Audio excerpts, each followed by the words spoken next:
ऐसी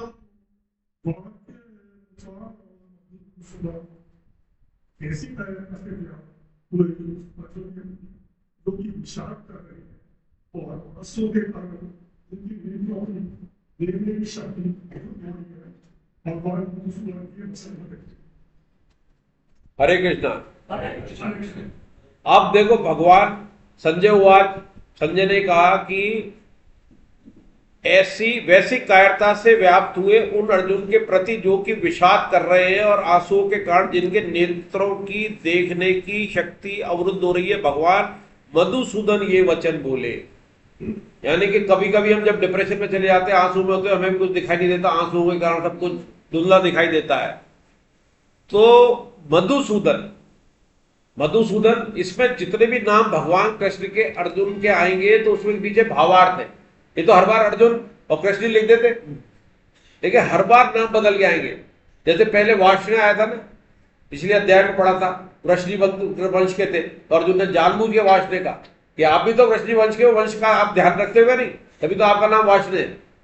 तो इसमें मधुसूदन रखा कि मधुसूदन इसलिए भगवान का नाम पड़ा था कि मधु नामक राक्षस को मारा था, तब मधुसूदन कहा है। और आगे भी आएगा मधुसूदन, अगले श्लोक में आएगा। तो अब भगवान क्या करेंगे, अब क्या करने वाले हैं कि वो तो बिल्कुल मोहित अवस्था में, इसकी कर्तव्य बिल्कुल शून्य अवस्था में चला गया, बुद्धि बिल्कुल काम नहीं कर रही है अर्जुन की। और इतना मताग्रह प्रबल है, कितने कितने कुतर्क दे दिए उसने, वर्ण संकर, ये सब दूषित हो जाएगा, ये हो जाएगा। भगवान कुछ नहीं बोले, अब केवल शॉक थेरेपी, और शॉक थेरेपी देंगे। शॉकर कह के बिल्कुल ये कर। और शॉक थेरेपी में क्या शब्द इस्तेमाल करेंगे अर्जुन के लिए, जो इतना महारथी, जो अकेला पूरे संसार को जीत सकता था, और सारे योद्धाओं जो सामने खड़े थे उनको फिर विराट युद्ध में हरा दिया, कई बार हरा दिया अकेले ने। और गांडीव जो उसका धनुष था, उसको कोई कह दे फेंक देता था, उसी गांडीव को नीचे डाल दिया उसने। इतना डिप्रेशन हो गया। गांडीव को किसी ने कई बार कुछ कह दिया था तो अर्जुन कल सर काटने को दौड़ पड़े, उसे माफी मांग, मेरे गांडीव से मांग, गांडीव के लिए कैसे कह दिया। तो दो शब्द इस्तेमाल करेंगे, आगे के श्लोक में देखते हैं। और देखें अब भगवान का ये न्याय, कृष्ण उवाच, भगवान उवाच, पहला श्लोक बोल रहे हैं और वेद व्यास जी ने लिखा है भगवान उवाच। इसका मतलब गीता जी अब भगवान से शुरू तो आगे होगी प्लेस से, लेकिन भगवान अब आ रहे हैं, तो उसमें कृष्ण को भगवान मानो। जो भगवान मान के गीता को पढ़ेंगे उन्हीं के उतरेगी। और जिनके कुटिल बुद्धि लगाई या मताग्रह लगाया, द्वंद्व रखा, तो फिर वही हालत होगी जो सती की हुई थी। इतने बड़े स्तर पे सती तो माता पार्वती थी, लेकिन कुटिल बुद्धि होने पे भी उनका सर्वनाश हुआ। तो हमारा भी वैसे ही होगा। इसलिए भगवान को भगवान मानना, उनकी हर क्रिया जो है वो हमारे लिए हो रही है, भगवान की क्रिया है, उसमें दोष नहीं देखना। ये भगवान उवाच का है। आगे जितने भी श्लोक आएंगे भगवान मान के ही हमें सुनना है। उसमें दोषारोपण किया, ऐसा क्यों किया, ऐसा क्यों किया, तो बात बिगड़ जाएगी और गीता जी समझ में नहीं आएगी और भाव उत्पन्न नहीं होंगे। तो आगे भगवान उवाच, अब कौन पढ़ेंगे? अगला श्लोक सबको देंगे ना? नहीं, वो नहीं पढ़ना, हो गया ना उसका, उसने बोल दिया। कहते वो केवल इतना इसका बोल दिया ना, सारा शॉक थेरेपी हो गया। अब आप है ना दूसरा श्लोक, जो हमें ऊपर से आदेश है उसके हिसाब से कर रहे हैं, अपनी मन मर्जी नहीं चलाएंगे। और हमारे ऊपर निगाह बैठी हुई है, या सीसीटीवी कैमरे लगे हुए जयपुर तक के। भगवान उवाच दो श्लोक पढ़ने आपको, दूसरा और तीसरा। हिंदी संस्कृत कोई सा ही पढ़ते हैं, दोनों पढ़ सकते हैं, संस्कृत भी पढ़ सकते हैं, हिंदी भी। हिंदी तो पढ़ नहीं है। हरे कृष्ण। हरे कृष्ण। श्री भगवान बोले, हे अर्जुन, इस विषम अवसर पर तुम्हें यह कायरता कहाँ से प्राप्त हुई, जिसका कि श्रेष्ठ पुरुष सेवन नहीं करते, जो स्वर्ग को देने वाली नहीं है और कीर्ति करने वाली भी नहीं है। हे प्रधानंदन अर्जुन, इस नपुंसकता को मत प्राप्त करो, क्योंकि तुम्हारे में यह उचित नहीं है। हे परंतप, हृदय की इस तुच्छ दुर्बलता का त्याग करके युद्ध के लिए खड़े हो जाओ। हरे कृष्णा। अब देखिए भगवान की बात हो गई, इस विषम अवसर पर भगवान क्या कह रहे हैं, एक एक शब्द की बहुत गहराई है। हे अर्जुन, या अर्जुन ही लिया है, अर्जुन मतलब योद्धा। हे अर्जुन, इस विषम अवसर पर तुम्हें ये कायरता कहां से प्राप्त हुई? कायर नहीं कहा भगवान ने, तुझे प्राप्त हुई है, तू अर्जुन है, धनुर्धारी है, जिसके नाम अर्जुन लेने से सब काम जाते थे कि अर्जुन युद्ध में खड़ा है, तो अच्छे अच्छे काम जाते थे, इसलिए भगवान ने नाम उसका अर्जुन लिया। और ये नहीं कहा तू कायर है। इस विषम परिस्थिति में, परिस्थिति विषम में मान ली भगवान ने, एक्सेप्टेड, लेकिन तुम्हें ये कायरता कहां से प्राप्त हुई? कायर नहीं हो, कायरता प्राप्त हुई जिसका कि श्रेष्ठ पुरुष सेवन नहीं करते। इनडायरेक्टली भगवान ने कह दिया तू श्रेष्ठ है। तो जैसे हम किसी को पुचकारते झापड़ मारते, पुचकारते झापड़ मारते, वो समझ नहीं पाता। बहुतों में बातों की कला होती है, वाक्पुटता, कहेंगे कुछ उल्टा सीधा, फिर उसको कह लेंगे यार पुचकारता। जैसे अरे यार तेरी जगह कोई और होता तो लपड़ मार देते, मारा नहीं पर लपड़ से ज्यादा हो गई बात। और ये भी कहते तू अब मेरा इतना नजदीक है यार, तेरे को कुछ नहीं कह सकता, मैंने और कोई होता लपड़ मार देते। तो जिसका श्रेष्ठ पुरुष सेवन नहीं करते, जो स्वर्ग को देने वाली नहीं है। क्यों? क्योंकि उसने स्वर्ग की बात भी करी थी अर्जुन ने, स्वर्ग का राज्य भी मिल जाए तो भी हमें क्या मिलेगा। तो उसके लिए भगवान ने सब नोट कर रखा था, एक एक शब्द की महत्वता है। स्वर्ग को देने वाले नहीं है और कीर्ति करने वाली भी नहीं है। उसने अपकीर्ति कहा था पहले अध्याय में, देखो तो कीर्ति देने वाली भी नहीं है। क्यों नहीं है वो आगे बताएंगे। हे प्रथानंदन अर्जुन, प्रथा किसका नाम था? कुंती का। अर्जुन भी कह रहे हैं इस बार, अर्जुन तू बलशाली है। और किसका है? प्रथानंदन, जो सबसे बड़ी भक्तिन है भगवान की, है तो बुआ, तू उसका पुत्र है। जो उसका पुत्र है, तेरे अंदर भक्ति भाव होते हैं, वो भी भक्त के तो ये आती नहीं है, मोह तो आता ही नहीं भगत के, एक से ही आता, मोह तो भगवान से आता उसके। तो हे प्रथानंदन अर्जुन, इस नपुंसकता को मत प्राप्त हो। नपुंसक नहीं कहा, मत प्राप्त हो। नपुंसक कह देते, कायर कह देते तो एंडी हो गई ना बात की, रास्ता छोड़ा भगवान ने। इस नपुंसकता को मत प्राप्त हो, क्योंकि तुम्हारे में ये उचित नहीं है। श्रेष्ठ को भी कह दिया डायरेक्टली, और तुम्हारे लिए अनुचित है। तू इसके लायक नहीं है ऐसी चीज के लिए।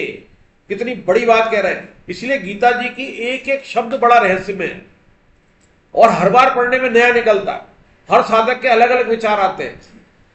हे परंतप, परंतप ये कहा है कि अभी तक तो उसको नपुंसक कायर कह दिया, ये कहां से प्राप्त हुई? लेकिन तू है क्या? इसमें ये नहीं कहा तुझे परंतपता कहां से प्राप्त हुई। हे परंतप, परंतप मतलब जिसके कारण सब तप जाएं। पर माने दूसरे को तपाने वाला, जिसकी शक्ति से दूसरे को तपा दे, इतना शक्तिवान है अर्जुन। हृदय की इस तुच्छ दुर्बलता को त्याग करके युद्ध के लिए खड़े हो जाओ। डिसीजन देते, जवाब नहीं देते। इसी तरह इससे यह शिक्षा मिलती है कि इसी तरह के कुतर्क आपको अपने जीवन में, अपने बच्चों से, परिवार में जो आपसे छोटे मिलेंगे, आपको गलत सिद्ध करने की कोशिश करेंगे अपने कुतर्कों के द्वारा। आप उस जमाने के हो, आप क्या जानो, और ये जमाना ऐसा, और ये, और आप ये। उनकी सुनो, उनको खाली कर दो पहले। और जब वो बिल्कुल खाली हो जाए, अब लगता है यार ये पिताजी बोल क्यों नहीं रहे, बोल नहीं कर रहे, आप क्या करते? उलझ जाते, और उलझ जाते उसी स्तर पे आ जाते, और फिर भावना में फंस जाते। भावना में फंस ही नहीं रहे, वो इतनी हो रहे भगवान, और भावना में फंस जाते यार बेटा है, बेटी है, ये अपने घर के लिए तैयार कर दो, या कंसिडर कर लो। फिर बच्ची कुची उसकी मां आ जाएगी, उस समय निर्णय लेना पड़ता है। अनुशासन सिखाता है तो बाप सिखाता है। जैसे पहले भी क्लास में बात आई थी, रोटी कमाना सिखाता है बाप, और रोटी खिलाना सिखाती है मां। कमाना कैसे? तो आपने उसको कमाना ऐसे ही कर दिया कि जैसे तैसे कमा के लाया, तेरे को तो करोड़पति बनना, मैं नहीं बन सका, अरबपति बनना, तेरे को बनना है, तो वो ठीक नहीं है। ये गीता जी संस्कार सिखा रही है। और जो करोड़पति अरबपति भी क्लास में आ जाए, उनसे पूछो तो वो हमसे ज्यादा दुखी है। हमारा दुख तो ऐसा है कि हम बांट सकते हैं, उनका तो ऐसा दुख है वो बांट भी नहीं सकते। बहू क्या कर रही है, छोरा क्या कर रहा है, पत्नी क्या कर रही है। और एक करोड़पति का तो नाम लिए हमारे क्लास में कहा, करोड़ों का मालिक है, वो रो रहा था कि मैं रात को सोता हूं तो डर रहता है कि पत्नी मार दे या बेटा मार दे। आखिरी में लेके लिख, मेरे नाम लिख दे, कोई भी आ जाए बंदूक लगा दे, इतना इतना डर है। तो पैसा जो है एक हद तक तो सही है, यहां तक तो सही है कि आपके पास लैपटॉप है, आप पढ़ाई कर रहे हो, इस बढ़िया। पर संसार को काम करते हुए, संसार को प्राप्त करते हुए, प्राप्ति उसकी करनी है संसार के द्वारा। इतना भी नहीं हो कि आप भूखे पड़े हो, आपके रोटी खाने के लिए, तो गीता क्या पढ़ोगे। तो हम सब जितने यहां बैठे हैं कि भगवान की कितनी कृपा है कि हमें रोजी रोटी की चिंता नहीं है। 550 में दिक्कत नहीं है, 2 घंटे में दिक्कत नहीं है, और हमारा काम हो रहा है, गीता जी में ध्यान लग रहा है। लेकिन करोड़पति, अरबपति या हम जैसे समकक्ष भी वो क्लास में कितनों को फोन किए नहीं आ पा रहे। और भगवान की कृपा हुई तो ये संख्या इतनी बढ़ती जाएगी कि हॉल छोटा पड़ने लगेगा, क्योंकि आप सबको ऐसा लग रहा है कि कुछ मिल रहा है, आपको कुछ ना कुछ नया मिल रहा है, और हम बीच में निमित्त है, मैसेंजर। देने वाले भगवान है, हमारा ग्रुप है, उससे इधर उधर कहीं नहीं जाएंगे। आप जो हम बोल रहे हैं वो आगे पीछे किताब में कहीं ना कहीं लिखा है या हमारी क्लासों में बोला गया है, उसमें से मिल रहा है। इसलिए कुछ बातें इसमें भी नहीं मिलेंगी। तो भगवान ये कहते हैं कि कुछ जो लिखा हुआ है, एक संस्कृत के जो अक्षर है उसमें लिखा है कि 3 तरह के पुरुष होते हैं। वो कर्तव्य कर्म से अर्जुन हट रहा है, तो भगवान अब तर्क देंगे कि संसार में 3 तरह के हैं पुरुष, 3 वैरायटी, हम भी इनमें से किसी में शामिल है। लेकिन ये तीनों कर्तव्य कर्म से नहीं हटते। अर्जुन का कर्तव्य कर्म क्या है कि युद्ध करना, और उसने क्या करा है, ओढ़ा किसको है, अहिंसा रूपी अच्छाई को ओढ़ा है, कर्तव्यच्युत होने की बुराई करते हुए। तो जब बुराई बुराई के रूप में सामने आती है, जैसे कोई आ जाए आपके पास, आपको गाली बके, तेरे को लूटूंगा, ये होऊंगा, आज तेरे इतने बजे आऊंगा, 2 बजे आऊंगा, तू इतने पैसे निकाल के रखना, तो आप अलर्ट रहोगे ना कि ये आ रहा है। और कोई आपसे मित्रता कर ले, मीठी मीठी बातें करे, और फिर चुपचाप आपकी सारी पोल ले ले फिर ले जाए, तो ये अच्छाई के रूप में, या तो मेरा दोस्त है यार, इतनी दोस्ती कर ले, फिर आपसे वो 2 लाख लूटने की जगह 5 लाख उधारी के रूप में ले जाओ, दे नहीं। तो जब अच्छाई के रूप में बुराई आती है तो पहचानना भी मुश्किल होता है, उससे बचना भी मुश्किल होता है। ये अर्जुन के साथ हो रहा है, पर चूंकि उसके साथ भगवान है इसलिए वो बच जाएगा, और हमारे साथ भगवान की वाणी है इसलिए हम भी बच जाएंगे।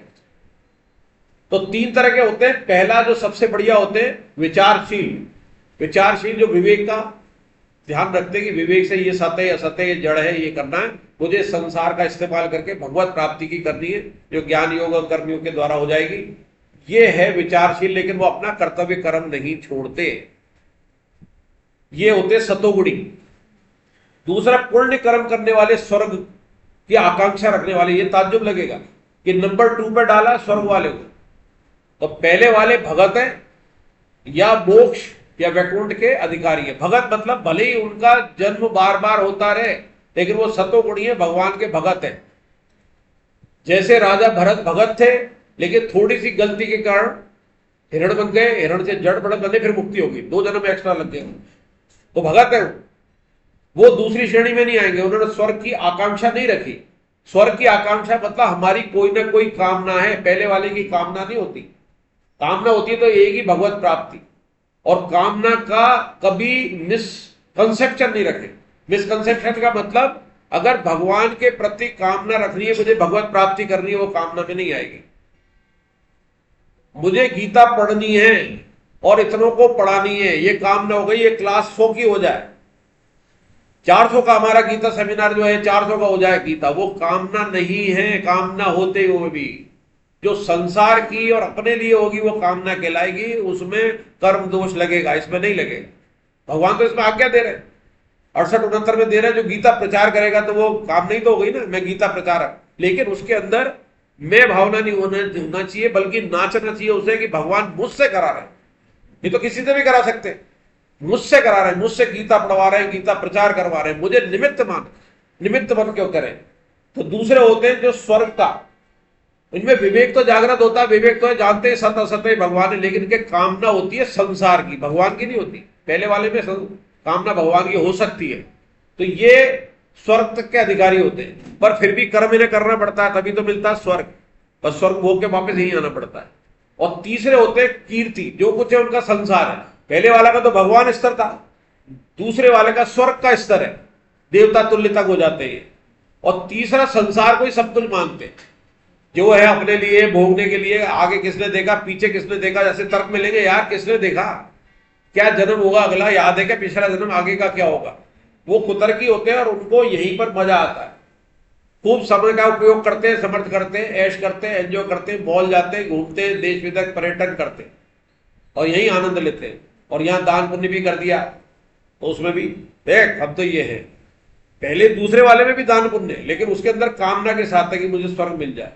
और यहां दान पुण्य भी करेगा तो वो संसार में दिखाने के लिए कहेगा, देख मेरा पहले नंबर पे नाम है कि नहीं बोर्ड पे, हाँ मैंने किया, देख ये दान दिया है, वहां दिया है। तो भगवान ये कहते हैं कि ये कर्म करने वालों के उनको कर्म करने पड़ते हैं। तो तेरे अंदर कैसे प्राप्त हुई? और परम तप, शत्रुओं को तपाने वाला। तो कर्म करने का हमारे अंदर होनी चाहिए, जिसका स्वयं में विश्वास नहीं हो। इसमें आखिरी की लाइन है, इसमें पैराग्राफ में सबसे इंपॉर्टेंट है, जिसका स्वाभिमान भर गया है वही नास्तिक है। ये विवेकानंद जी ने कहा, जिसका स्वाभिमान भर गया है, जो कर्म करने में विश्वास नहीं करता, अब मैं खत्म हो गया, जो इसका मर रहा है भी अर्जुन का स्वाभिमान, वही नास्तिक है। हालांकि शंकराचार्य जी ने ऊपर की लाइन में कहा है, जो वेदों को नहीं मानता वे नास्तिक है। तो विवेकानंद जी ने नारा दिया था, उठ खड़े हो, किताब भी है उनकी, खड़े हो जाओ, राष्ट्र के लिए खड़े हो जाओ। तो यही बात अर्जुन को भगवान कह रहे हैं कि खड़े हो जाओ, युद्ध करो। वही विवेकानंद जी ने बात की है, वो गीता से ही उठाई है कि युद्ध कर। और युद्ध का मतलब हम भी युद्ध कर रहे हैं, ये भी युद्ध है, जो अपना कर्तव्य करने में परेशानियां आ रही हैं, अपना कर्तव्य करने हम लगे हुए हैं। कि नौकरी में परेशानी आ रही है, घर में परेशानी आ रही है, पड़ोसी से आ रही है, सरकार से आ रही है, बदमाशों से आ रही है, उसको हम सुलझाते हुए कर्तव्य करने से तो सुलझाएंगे और भगवान की भक्ति करेंगे। तो वो करना है, बैठ तो नहीं जाएंगे अर्जुन की तरह, नहीं मतलब सबसे वाले पीछे वाले कमरे में जाकर लेटा हुआ हूं, कह देना कोई आए तो नहीं हूं, कब तक। अब अर्जुन बोलेंगे, अभी दोनों श्लोक पढ़ने, चौथा और पांचवा, बताइए कौन पढ़ेंगे? अरे बोलो, हिंदी में प्रैक्टिस होगी इसकी, जो जितना पढ़ेगा आखिरी की क्लास 18वें अध्याय तक देखना, उसमें सवाल पूछने और श्लोक पढ़ने। तो पाल साहब को दो, चौथा और पांचवा।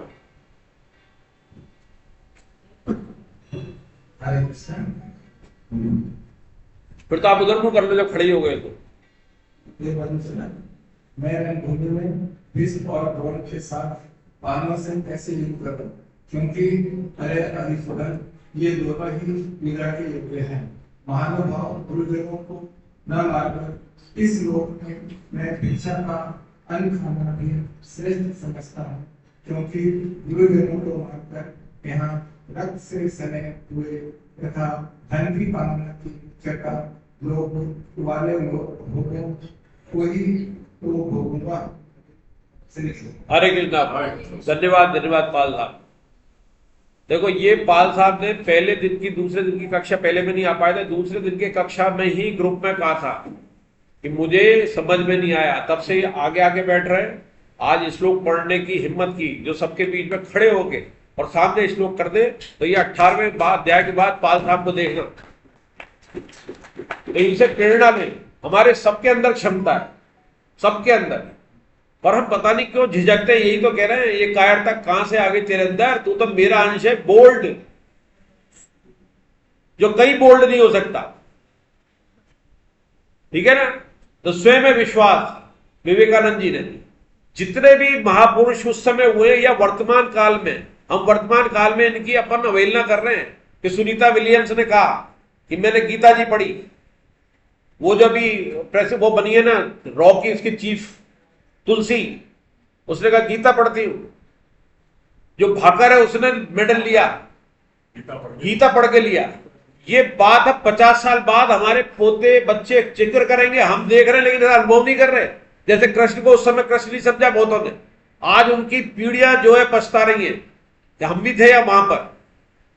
हमारे तो नहीं होंगे मनुष्य, हम तो कीड़े मकोड़े होंगे, तो लता पता होंगे जो भगवान ने मनुष्य जन्म अब दे दिया, गीता जी हाथ में दे दिए कि चल तू वृंदावन और बरसाने का कीड़ा मकोड़ा था, अब लिए तेरे को मौका देता हूं। तो ये बात अपन इसमें कुछ तो कर चुके हैं कि मधुसूदन, मैं रणभूमि में भीष्म द्रोण के साथ बाणों से कैसे युद्ध करूं, हे हरिसूदन, ये दोनों ही पूजा के योग्य हैं।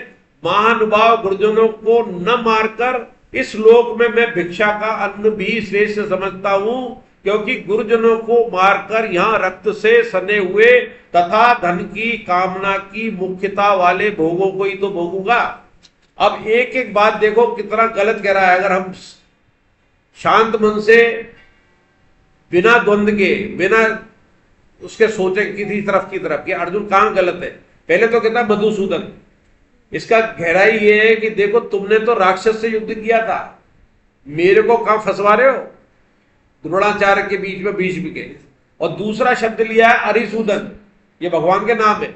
अरि माने शत्रु, तो जितने भी शत्रु मारे, अरि माने शत्रु होता है तो अरिसूदन का, तो तुमने तो शत्रुओं से लड़ाई युद्ध, और मेरे आप रिश्तेदारों से, गुरुजनों से, पिता में से युद्ध करवा रहे हो। कमेंट है अर्जुन का, सारी चालबाजियां जीव की तरह कर रहा है। हम भी इसी तरह चालबाजियां भगवान के साथ करते हैं, अपने कुतर्क से, बुद्धि से, जबकि बुद्धि से भगवान मिलता नहीं है, समर्पण से मिलता है। बुद्धि भगवान में डाल दो और वो विवेक से ही डलेगी, लेकिन समर्पण अभी आधा अधूरा आएगा, भी आगे लेकिन अधूरा आएगा, फिर कैसे पता पड़ेगा।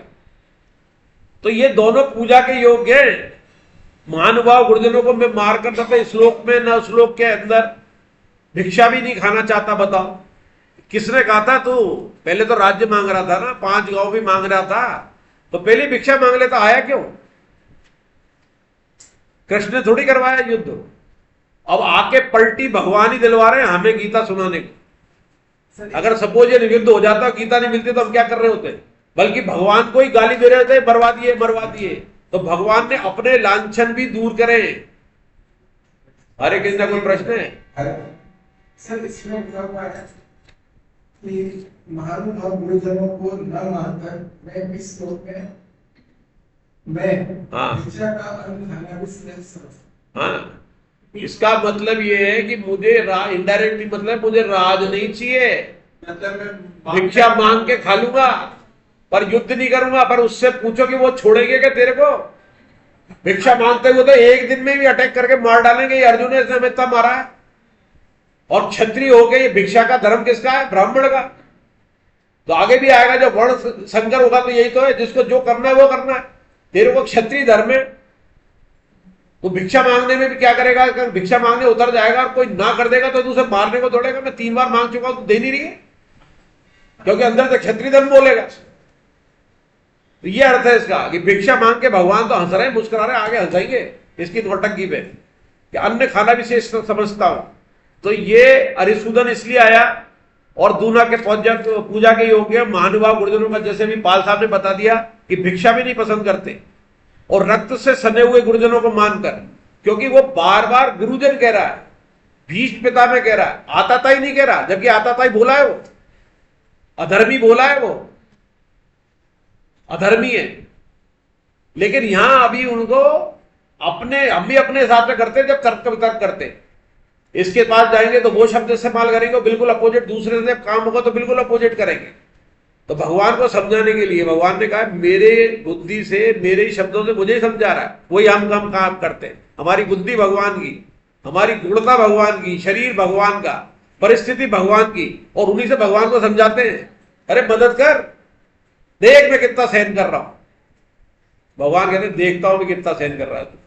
बिलबुल आ रहा अभी से छोटे में, अभी तो फुंसी हुई है, फोड़ा होगा, फिर चीरा लगेगा, वहां तक इंतजार कर, तब घाव भरूंगा मैं। पहले ही अगर कर दिया इलाज तो फुंसी वापस उखड़ाएगी, चीरा ही लगवाऊंगा तेरे, तो चीरे तक ले जाएंगे ये भी भगवान। तो ये अपन पहले चर्चा कर चुके हैं। इसमें लाइन आई है, अहिंसा के आवरण में अपने वर्णाश्रम से नित कर्तव्य कर्म के त्याग को उचित बता रहे हैं। अब छठा श्लोक कौन पढ़ेंगे? नाम वाली आप पढ़ो। नामाजी पढ़ो। कौन कौन पढ़ना चाहता है? पीछे पीछे तो पीछे से आ लियो, दे तो माइक पीछे पीछे। आगे वाले तो यार ध्यान तो दो ना, पीछे वाले अगर कह रहे हैं इसका मतलब बात पहुंच रही है। सुदर्शन जी दर्शन तो हो रहे हैं तुम्हारे, अभी श्लोक भी पढ़ना है। आगे का अगला श्लोक सुदर्शन जी को देना, सुदर्शन जी को किताब है ना, सुदर्शन जी को। हाँ, अगला श्लोक पढ़ोगे बात, 7वां, छठा, छठा पढ़िए, छठा।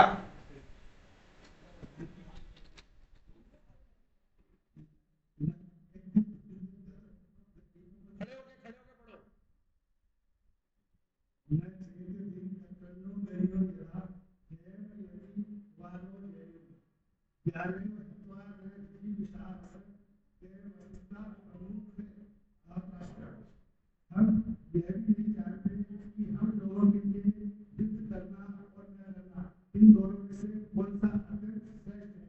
अथवा हम फिर जीतेंगे या फिर आगे जीतेंगे।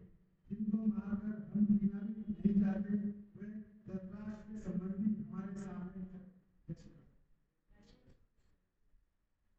अब क्या हो रहा है? अर्जुनिया कहते हैं कि हम ये भी नहीं जानते हम लोगों के लिए युद्ध करना न करना इन दोनों में से कौन सा अत्यंत श्रेष्ठ है। फिर उसकी बात उसी से कट रही है। युद्ध के लिए भगवान को ही तो भेजा था उसने, संधि के लिए किसने? अर्जुन नहीं भेजा था। युद्ध की घोषणा में अर्जुन नंबर 1 था कि अभी निपटा दूंगा इनको, और खुद ही की लाइनें इसी में कि मुझे बताओ जो मेरे सामने हिम्मत करके आ रहे हैं लड़ने, उनको बताओ। तब तक तो तू लड़ना चाह रहा था भाई। तो श्रेष्ठ श्रेष्ठ नहीं, कॉन्फ्लिक्ट आ गया तेरे दिमाग में, द्वंद आ गया।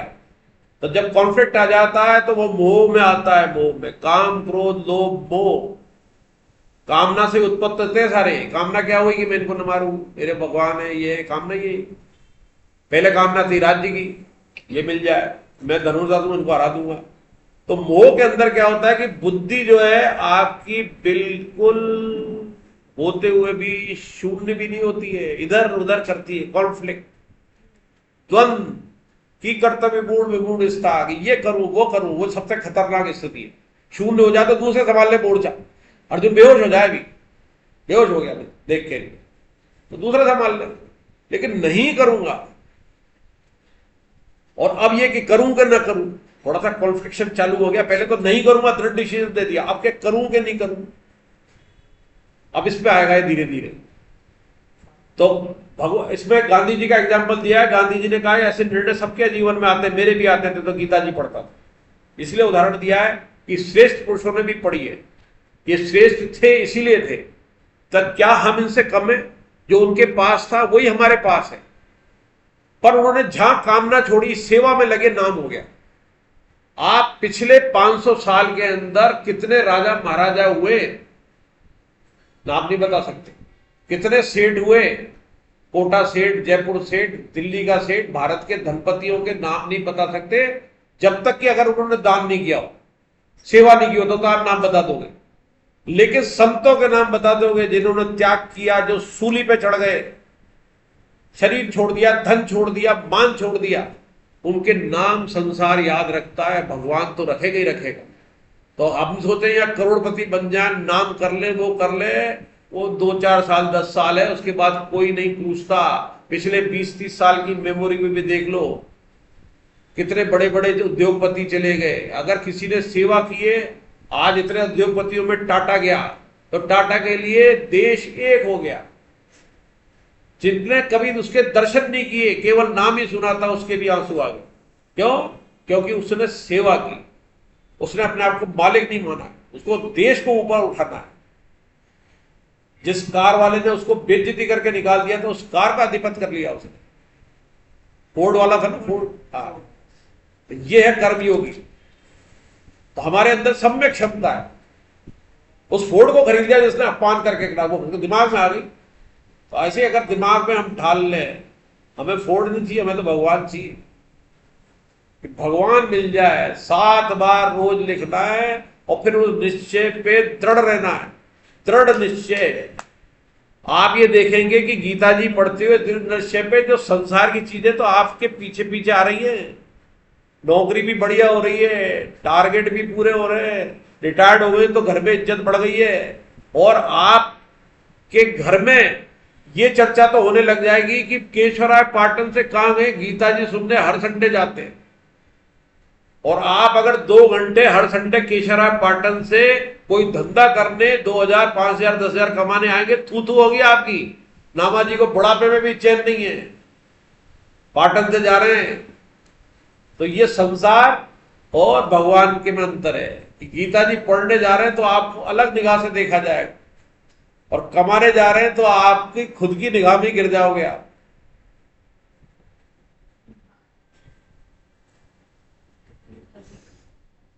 तो छठे श्लोक के बाद अब 7वां सबसे इंपॉर्टेंट श्लोक है। सबसे इंपॉर्टेंट श्लोक सुदर्शन जी पढ़ो। अरे आप मुकेश जी को तो इसका अगला पढ़ना है, बहुत अच्छा श्लोक, संस्कृत में पढ़ेंगे, संस्कृत में पढ़ेंगे, बहुत अच्छे संस्कृत है। अरे आपको मेरी इच्छा पता चलती। हाँ कार्य पढ़ने सब बोले इसको संस्कृत में साथ में इनके। पढ़ने दोषों ऐसे स्वभाव रक्षा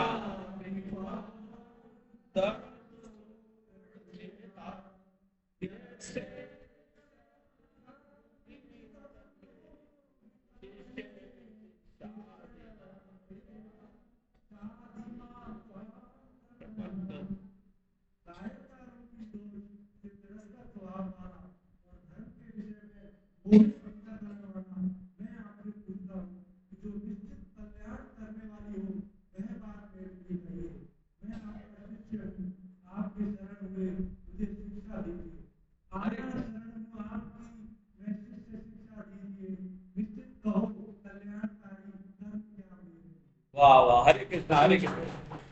गीता जी का सार यही है, गीता जी का आधार यही श्लोक है।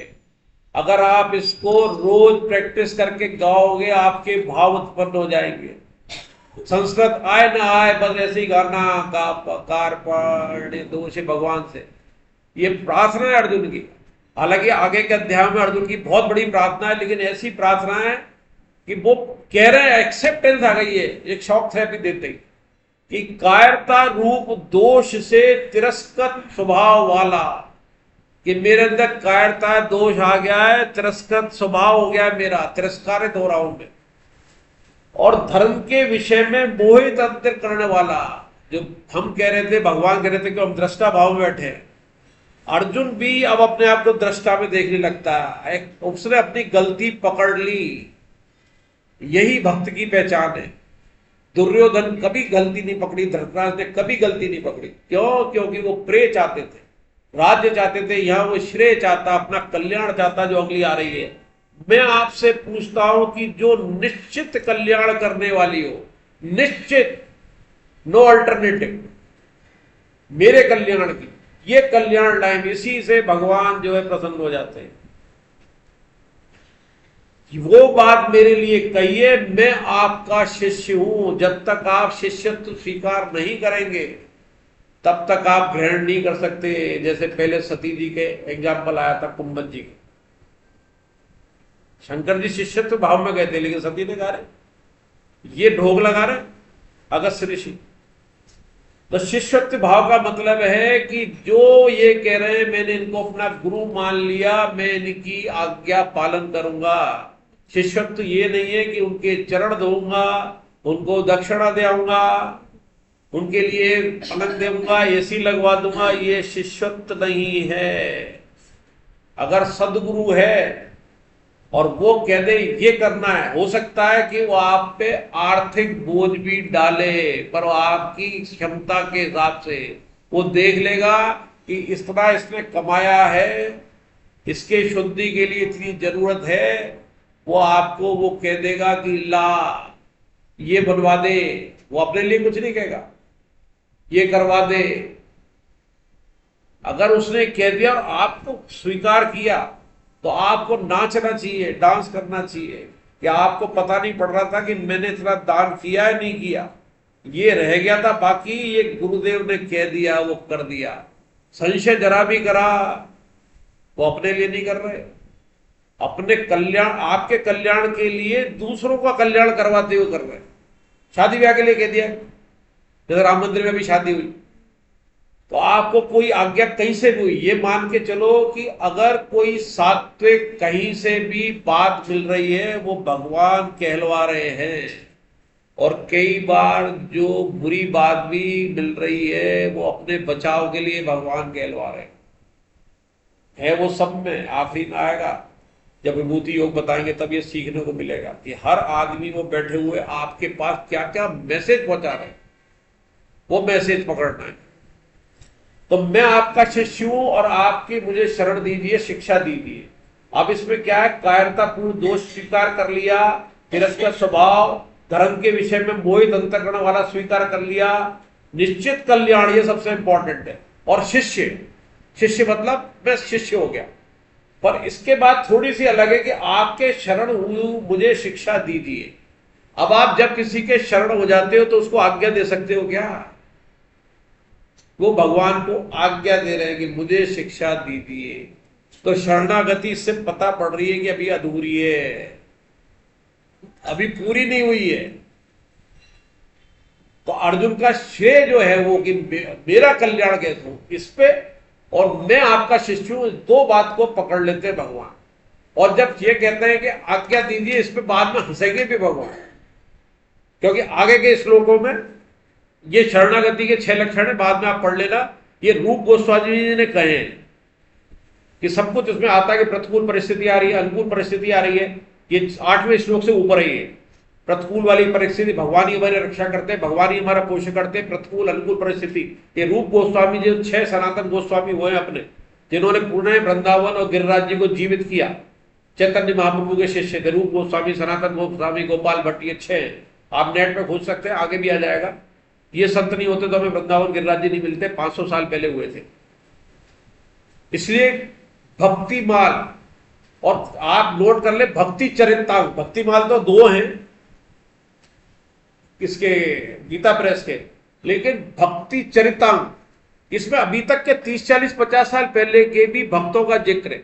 आप जब उन्हें पढ़ेंगे और उनका उद्धार हो रहा है तो ऐसा लगेगा कि ये तो मैं भी कर सकता हूं। ओम प्रकाश सक्सेना एक 16 साल का लड़का था जो पढ़ने टॉप के किसी गांव से आगरा गया, बिहारी जी के दर्शन के लिए वृंदावन पहुंच गया। ओम प्रकाश सक्सेना का भरत का भक्ति का चरित्र है, उसमें उसको पढ़ने पे आपको आंसू आ जाएंगे। ओम प्रकाश सक्सेना उदाहरण के लिए कह रहा हूं, वो उसमें भक्ति चरितांग में है। गीता प्रेस की 150, 200, 250 रुपए की किताब है। और किसी को भी भेंट दो तो आप है ना अच्छी किताबें देना, तो ऐसी किताबें देना जो बहुत अच्छी है, उसे पता नहीं है। गीता जी तो पता है सबको, देना चाहिए गीता जी, तो रामचरितमानस देनी चाहिए, भागवतम देनी चाहिए, पर ये पता है सबको। भक्ति चरितांग नहीं पता है। ये कल्याण के जो विशेषांक आते हैं उसके अंदर है ये, आपको 1.5 आप खुद भी पढ़े। और भक्तों का चरित्र पढ़ने से भक्ति बढ़ती है। तो ये 6 लक्षण है। तो परम श्रद्धेय स्वामी जी द्वारा दिया गया महामंत्र शरणागति का मंत्र है। शरणागति में 6 लक्षण आ जाते हैं। तो आइए हम भगवान के शरणागत हो। ये मंत्र जोर से बोलेंगे सब जने, जो हम बोलते ही हमारे क्लास का मंत्र भी यही है, हे नाथ, हे मेरे नाथ, मैं केवल आपका हूं। हे नाथ, हे मेरे नाथ, आप कृपा करो, मैं आपको भूलूं नहीं, मैं आपको कृपा करो, कृपा करो। अब 8वां श्लोक, आप सुदर्शन जी पढ़िए 8वां श्लोक।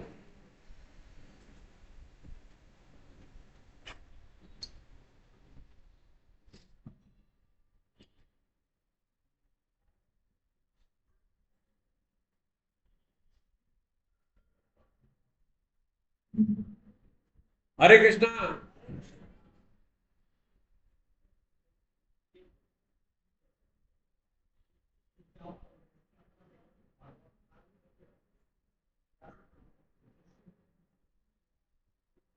की पृथ्वी पर धार्मिक शत्रु के राज्य तथा संपत्ति पर विकसित है। तो कार्य का वह है। 8वां श्लोक, कारण की पृथ्वी पर, ये हिंदी में पढ़ दीजिए।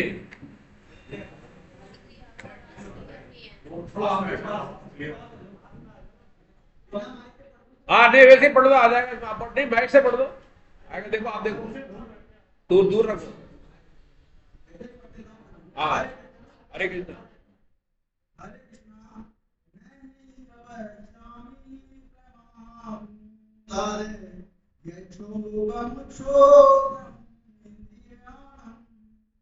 अवाप्यं पुआ भुमावसतं प्रथमं राज्यं सुराणामपि चाधिपत्यम्। अरे कारण है कि पृथ्वी पर धन धान्य साम्राज्य और छत्र रहित राज्य तथा स्वर्ग में देवताओं का आधिपत्य मिल जाए तो भी इंद्रियों को सुखाने वाला ऐसा मेरा शोक वह दूर हो जाए, ऐसा मैं नहीं देखता हूँ। हरे कृष्णा। अब वो फिर कुतर्क पे आ गए। एक तरफ तो कह दिया कि शरणागति, फिर वापस आ गए कि कारण की पृथ्वी पर धन धान्य समृद्ध शत्रु सहित राज्य स्वर्ग देवताओं का आधिपत्य मिल जाए, जो उन्होंने पहले अध्याय में किए थे। शरणागति के आने के बाद भी फिर आप कह रहे हैं, अर्जुन वही बात कह रहे हैं, इंद्रियों को सुखाने वाला मेरा जो शोक है वो दूर हो जाए, ऐसा मैं नहीं देखता।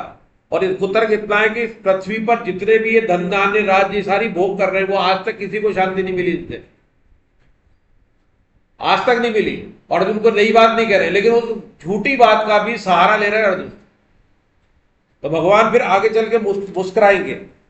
और जिज्ञासा के बिना ज्ञानोपदेश करना मानो खेत में बिना निराई गुड़ाई के उत्तम बीज डालकर उसे व्यर्थ करना ही है। ये 9वें श्लोक से ऊपर का संबंध है। अर्जुन बचपन से कृष्ण के साथ रहे, लेकिन आज तक कृष्ण ने उन्हें कभी उपदेश नहीं दिया, क्योंकि अर्जुन में ऐसी जिज्ञासा नहीं हुई। अब भी अर्जुन पूर्ण रूप से शरणागत नहीं हुए, लेकिन भगवान भावना देखते न कि शब्दों को। अतः भगवान अपना उपदेश शुरू करने वाले हैं। उन्होंने देख ली कि शरणागत तो आ गया, लेकिन अभी भी इसके मन में वही कुतर्क आ रहा है कि मैं युद्ध नहीं करूंगा। अब डायरेक्ट नहीं बोल रहा है, लेकिन वह तर्क दे रहा है कि इनसे शांति नहीं मिलेगी, ये नहीं मिलेगी। और 9वां 10वां श्लोक पढ़िए, कौन पढ़ेगा? शिवांगी जी जल्दी आया करिए, आगे सीट तभी मिलेगी। मुक्त्वा ऋषिकेशं पुराकेशः परन्तप नायास्यायति गोविन्द मुक्त्वा तूष्णीं बभूवः तमुवाच ऋषिकेश प्रहसनेव भारत सेनं वयोवृद्धे विषीदन्तमिदं वचः। संजय बोले, हे शत्रु तापन धृतराष्ट्र, ऐसा कहकर निद्रा को जीतने वाले अर्जुन अंतर्यामी भगवान गोविंद से मैं युद्ध नहीं करूंगा, ऐसा साफ साफ कहकर चुप हो गए। हे भारत वंशोद्भव धृतराष्ट्र, दोनों सेनाओं के मध्य भाग में विचार करते हुए अर्जुन के प्रति हंसते हुए से भगवान ऋषिकेश ये वचन बोले। हरे कृष्णा, हरे कृष्णा। देखिए इसमें फिर शब्द आया है कि ऐसा कहकर निद्रा को जीतने वाले अर्जुन अंतर्यामी भगवान गोविंद से मैं युद्ध नहीं करूंगा, ऐसा साफ साफ कहकर चुप हो गए। इसमें अर्जुन नहीं बोल रहे, संजय बता रहे हैं धृतराष्ट्र, इसलिए धृतराष्ट्र नाम लिया है। और दोनों सेनाओं के मध्य भाग में विषाद करते हुए अर्जुन के प्रति हंसते हुए से भगवान ऋषिकेश ये वचन बोले। तो ऋषिकेश का मतलब क्या है? पहले की क्लास में था, जो इंद्रियों का राजा हो, जिसने इंद्रियों को जीत लिया हो। ऋषिकेश इंद्रियों का ईश, तो इंद्रियों में विजय प्राप्त थी। एक अच्युत नाम भी पहले आया था, जो अपने स्थान से च्युत न हो, विचलित न हो, वो अच्युत। ऐसे अलग अलग नाम आएंगे। और इसमें गुडाकेश आया। गुडाकेश अर्जुन के लिए कहा है कि जो निद्रा को जीतने वाला, एक तो परंतप का पहले, अब निद्रा को जीतने वाला, दूसरों को तपाने वाला भी, और इतनी क्षमता है कि निद्रा को जीतने वाला। लक्ष्मण जी ने भी निद्रा जीती हुई थी, 14 साल तक नहीं सोए थे, इसलिए उन्होंने किसका वध किया? मेघनाथ का। मेघनाथ को ये था, वर मिला हुआ था, जो 14 साल तक जिसने नींद जीती हो, 3 को विजय प्राप्त की। तो दोनों के विषाद करते हुए भगवान अर्जुन, अब भगवान हंस क्यों रहे हैं कि एक तरफ तो ये शरणागति की बात कर रहा है, और फिर कह रहा है, फिर वापस वही बात पे आ रहा है कि मैं युद्ध नहीं करूंगा, जैसा कहोगे वैसा करूंगा। ये भी चल रहा है, तो आपका शिष्य, तो शिष्य को तो गुरु की बात माननी चाहिए। गुरु तो अभी बोला ही नहीं है कि तुझे तो यह करना, और यह बोल भी दिया कि तू युद्ध कर, तब भी कह रहा मैं युद्ध नहीं करूंगा। भगवान ने कह दिया भी कि तू खड़ा हो जाए, युद्ध कर, और मैं आपका शिष्य हूं। और फिर से 2 तर्क दे दिए 2 श्लोकों में, और ये युद्ध नहीं करूंगा। तो यही हमारी स्थिति है। हमारी आधी अधूरी जिंदगी हमारी भी ऐसे ही है। हर चीज में हम आधे अधूरे चलते हैं, भगवान के प्रति भी और घर में भी। एक स्पष्ट नीति होनी चाहिए, इधर या उधर। और स्पष्ट रीति से भगवान मिल जाते हैं। दुर्योधन को भी मिले, शत्रु माना तो शत्रु माना, रावण को भी मिले, कंस को भी मिले। भक्त के रूप में, साधारण जीव के रूप में भगवान को याद रखना सरल है या शत्रु के रूप में याद रखना सरल है? शत्रु के रूप में। भक्ति में तो भूल जाएगा, झंझटों में फंस जाएगा। शत्रु में हृदय में ध्यान रहता है, उसको छोड़ूंगा नहीं, विष्णु को उसको छोड़ूंगा नहीं। प्रहलाद भेज दिया मेरे घर में, देख लूंगा, अच्छा इसको भी निपटाऊंगा। तो भगवान तो जिसका स्मरण करते हैं, मरते समय भी आए ना, मरते समय आगे आएगा, जो मरते समय मेरा ध्यान करेगा मुझे प्राप्त होगा। तो मरते समय भी उन्हीं के दर्शन कर रहे हैं, उन्हीं की याद में, उन्हीं के बाण से मर रहे हैं। तो मुक्ति तो उसकी ज्यादा होती है, लेकिन हमें वो मार्ग नहीं अपनाना है, क्योंकि उसमें आप जो दुराचार फैलाओगे, और दुराचार फैलाओगे तो भगवान संत को भेजेंगे या खुद आएंगे और आपका नाश होगा। तो इसलिए भगवान हंस रहे हैं। और इसमें एक लाइन आती है, और एक रामचरितमानस से भी आया, काकभूषण जी कहते हैं कि हे पक्षीराज गरुड़, मैं आपसे अपना निजी अनुभव कहता हूं कि भगवान के भजन बिना क्लेश दूर नहीं होते। श्री राम जी की कृपा बिना श्री राम जी की प्रभुता नहीं जानी जाती, यानी कि कृपा साध्य भक्ति। अर्जुन कितना भी तर्क वितर्क कर ले, भगवान की कृपा है उस पर। हम कितना ही आने जाने में कहें कि मैं क्लास में के लिए बहाने दें कि मेरे रिश्तेदार आ गया, मेरे को वहां ड्यूटी लगा दी, ये कर दी, लेकिन भगवान की कृपा है। चाहे किसी के जरिए हो, आप यहाँ आ गए, बैठे हो, गीता जी सुन रहे हैं, ये कृपा है। इस कृपा को हमें अनुभव करना है, एक केवल मैकेनिकल नहीं है। हमने कहा या आपको किसी ने कहा, आपके ऊपर प्रेशर आया कि चल रही चाहिए यार, वहां उनको शक्ल दिखानी है, नहीं तो फिर फोन कर देंगे। ये भाव कुछ दिन रहेगा, लेकिन धीरे धीरे भगवान की भक्ति मिलेगी तो ये भाव गल जाएगा। फिर इस जगह कोई भी टीचर बैठा हो, आप उसको शक्ल दिखाने नहीं आएंगे। कोई भी आचार्य बैठा हो, आप गीता जी सुनने आएंगे। कोई अपनी वाणी नहीं कह रहा, गीता जी की वाणी कह रहा है, इधर उधर कोई नहीं जाता। तरीके अलग अलग हो सकते हैं, स्वभाववश सबके। तो ये अब ये आगे का श्लोक 11वां, ये भी बहुत इंपॉर्टेंट है। भगवान यहां से गीता चालू करते हैं, आप पढ़िए। सबके रजिस्ट्रेशन तो हो चुके हैं ना, जिसका नहीं हो रजिस्ट्रेशन करवा लेना। जो पहली बार आए हो, रजिस्ट्रेशन नहीं हो तो करवा लेना क्लास के बाद। 550 देना, किताब भी मिल जाएगी, फॉर्म भी है। हाँ पढ़िए आप 11वां श्लोक।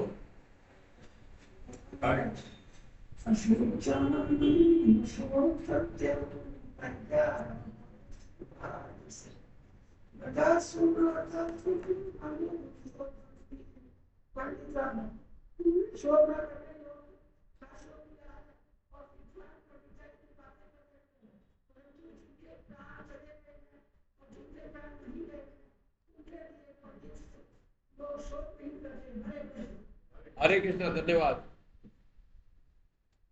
तुमने शोक न करने योग्य का शोक किया है, और विद्वता यानी पंडित लोग पंडिताई की बात कह रहे हो, परंतु जिनके प्राण चले गए, जिनके प्राण नहीं गए, उनके लिए पंडित लोग शोक नहीं करते भी। यहां पंडित से मतलब पूजा पाठ से मतलब नहीं है, जो मंदिरों के पंडित है उससे मतलब नहीं है।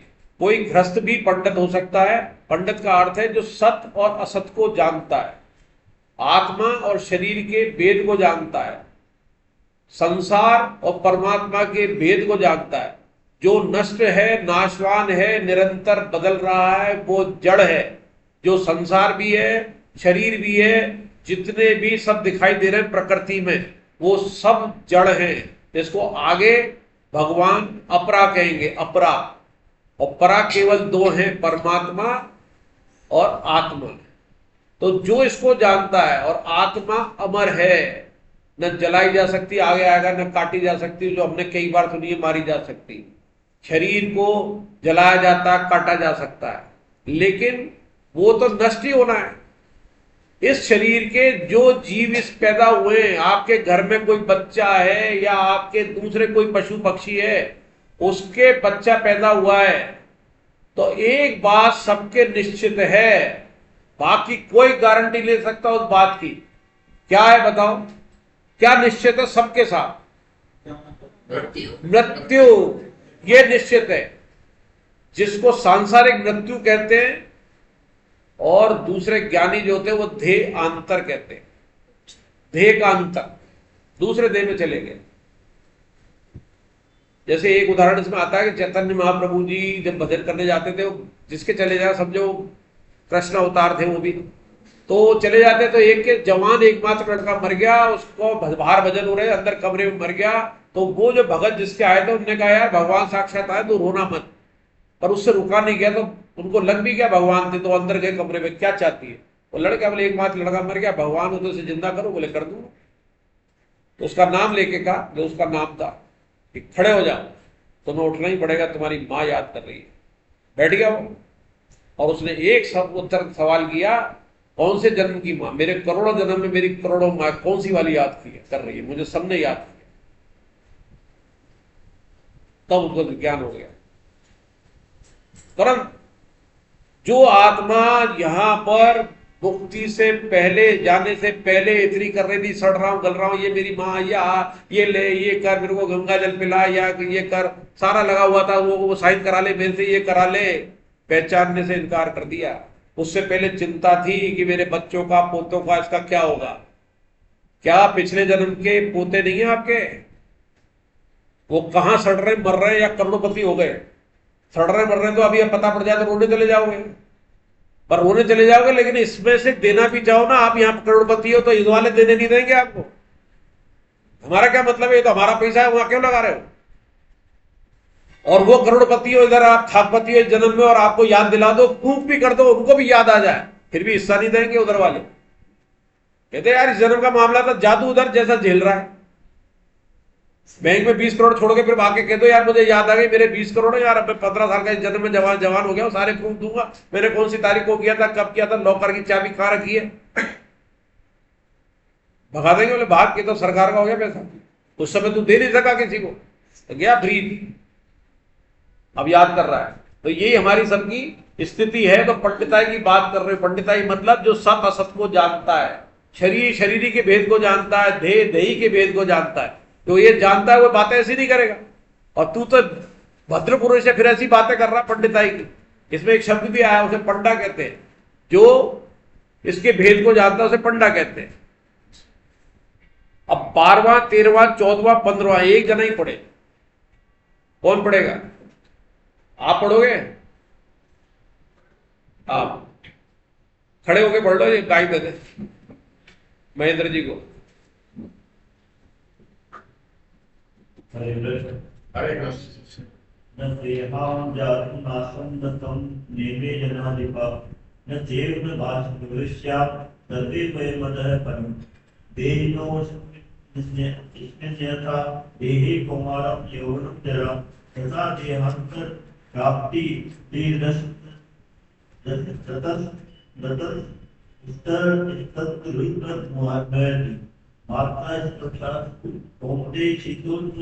मात्रा आगामा मायिनो नित्याश्मा स्थिति यहिंद्र व्यसित जनते संतुष सर समुद्र कल्पते। किसी काल में मैं नहीं था और तू नहीं था, तथा ये राजा योग लोग नहीं थे, ये बात भी नहीं है। और इसके बाद भविष्य में मैं, तू और राजा लोग हम सभी नहीं रहेंगे, ये बात भी नहीं है। देहधारी की मनुष्य शरीर में जैसे बालकपन, जवानी, वृद्धावस्था होती है, ऐसे ही दूसरे शरीर की प्राप्ति होती है। उस विषय में धीर मनुष्य मोहित नहीं होता।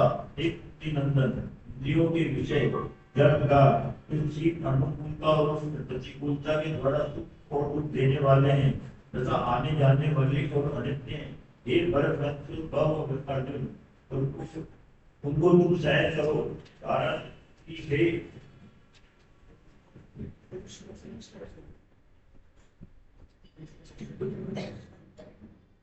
में श्रेष्ठ अर्जुन, तो दुख में संग रहने वाले जिस बुद्धिमान मनुष्य को ये मात्रा स्पर्श पदार्थ विचलित सुखी दुखी नहीं करते, वह अमर होने में समर्थ हो जाता है, अर्थात वह अमर हो जाता है।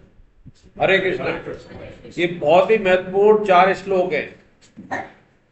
ये 72 श्लोक का अध्याय है, जिसमें ज्ञान योग, भक्ति योग, कर्म योग है। 11वें से 30 तक कर्मयोग चले, ज्ञान योग चल रहा है ये। इसी में तो 11 से 30 सांख्य हो गए ये, फिर आगे कर्मयोग आएगा। अभी सांख्य योग मतलब सत असत की बातें हो रही हैं, बात हो रही है शरीर शरीर की, भगवान इसमें कर रहे हैं।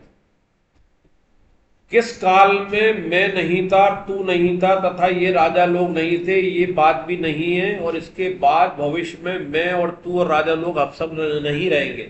यही बात पिछले श्लोक में कही है कि पंडिताई की बात नहीं करते, क्योंकि इससे पहले भी था, उससे बाद भी था।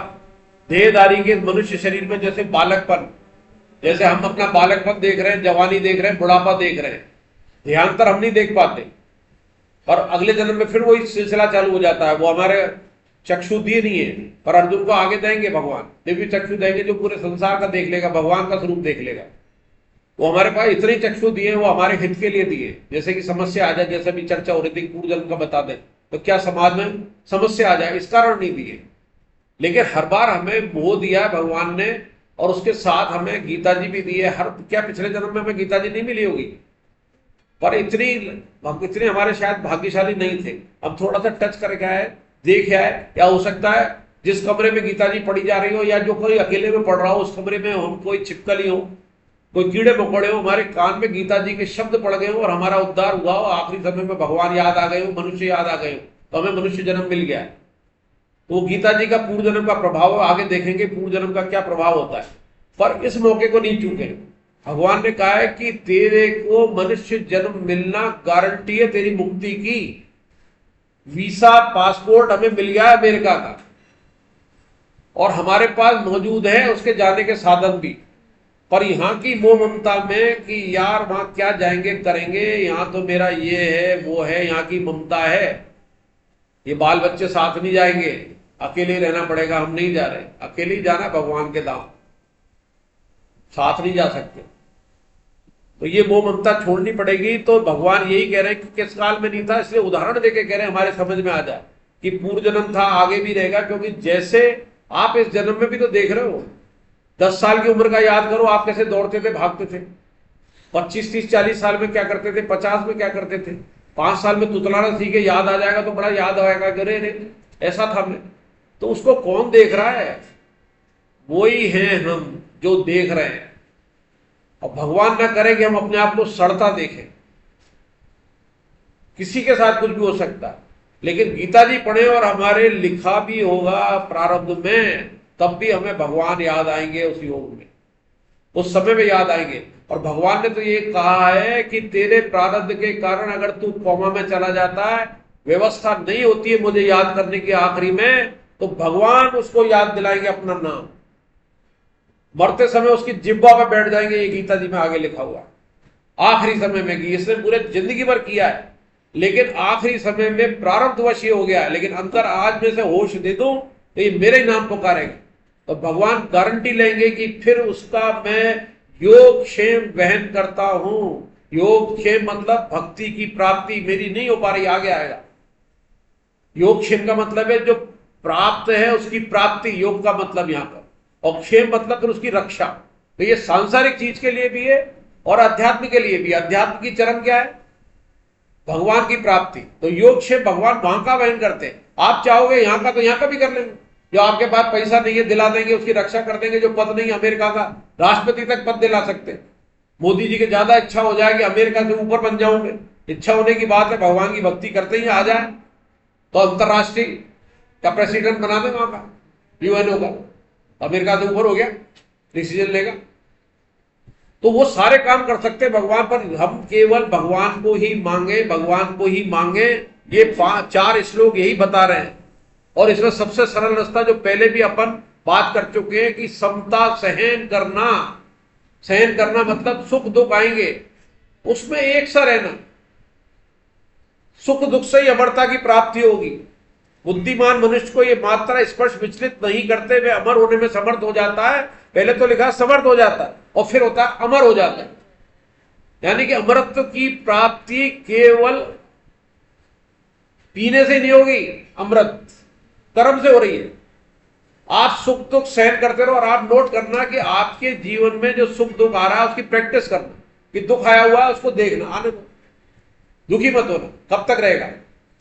और एक दिन वो जाएगा। आपके 30 40 50 साल का अनुभव है कि जो भी सुख आया गया, दुख भी आया हुआ है, उस अनुभव का सहारा लेना कि यार दुख के बाद तो फिर बहुत मजा आया था, तो अपन ने वो 2 साल भर क्यों बिगाड़े यार, उस अनुभव का फायदा लो। और लिखा है भगवान ने, अरे आया ये दुख, मजा आ गया यार, मजा आ गया। एक तो दुख क्या फायदे करेगा आपको, एक तो आपके अंदर सहन करना, समता में ले जाने की, समता में दुख में सहन करना मुश्किल है, पर सुख में और ज्यादा मुश्किल है।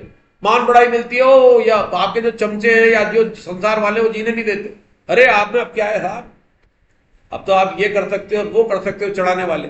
इसमें तो कई प्रोफेशन वाले ऐसे बैठे जो चढ़ाने के काम करते हैं, ठीक है। तो अब साहब उसमें लेकिन विचलित नहीं होना, विचलित हो गया तो वो समता में आ गया। समता ही माध्यम है और इस मर्म है, और एक बहुत बड़ा गूढ़ रहस्य है। और शब्द बहुत सरल लगता है, समता है, आ जाएगा, लेकिन अच्छे अच्छे को नहीं होता। गुस्सा अच्छे अच्छे ऋषि मुनियों को आ जाता है, पर हम अगर करने लग जाए, प्रैक्टिस से संभव है। अपने आप को जीतना बहुत कठिन है, लेकिन असंभव नहीं है। उन्होंने इसको सरल मान लिया ऋषि मुनियों ने कि हम तो ऋषि कर सकते हैं, इसलिए वो फेल हो गए। हम इसे कठिन मान के प्राप्त करें, और जो कठिनाई से चीज मिलती है वो टिकती है। ऋषि मुनियों की तपस्या कर ली और एक बार हो गए तो आए गए, सबसे ऊपर हो गए, चढ़ा और दिया शिष्यों ने कि गुरुदेव गुरुदेव द्रोणाचार्य जी महाराज महाराज ये वैसे जी, तो और चढ़ गए। राजा सलाम और कर रहा तो और चढ़ गए। अपने को कोई सलाम नहीं कर रहा है, लेकिन हमारे अंदर ये गुण डेवलप हो गए हैं और ये आ गया तो हमारी समता उनसे ज्यादा बलशाली और टिकने वाली हो सकती है ऋषि मुनियों से। आज तक यही का करना था, और इसमें कोई प्रश्न हो तो पूछ भी सकते, ग्रुप में भी डाल सकते। 16वें श्लोक से, वो बहुत इंपॉर्टेंट श्लोक है, क्योंकि इसमें 5-10 मिनट लगेंगे, 12 बज रहे हैं, और ठीक अपन 10 से 12 का नियम रखेंगे, ठीक 10 से 12, 5-10 मिनट की जो अपन भजन करते हैं तो उसमें उनको टाइम मिल जाएगा। लेकिन ये देख लीजिए जो आगे आगे आगे का फायदा मिलता है। हरे कृष्णा हरे कृष्णा। और आज क्या है, गलती हो गई, अपन ने भजन के बाद पहला पेज नहीं पढ़ा, पढ़ लेते। नहीं है मेरा संसार, ना ये मेरे लिए, सभी है कृष्ण के, तभी तो प्यारे हैं वे सदा, मेरे तो है कृष्ण केवल, दूसरा न कोई, जैसा भी हूँ उन्हीं का हूँ, चरण में उनकी सदा, सुख दुख नहीं जग में, परिस्थितियां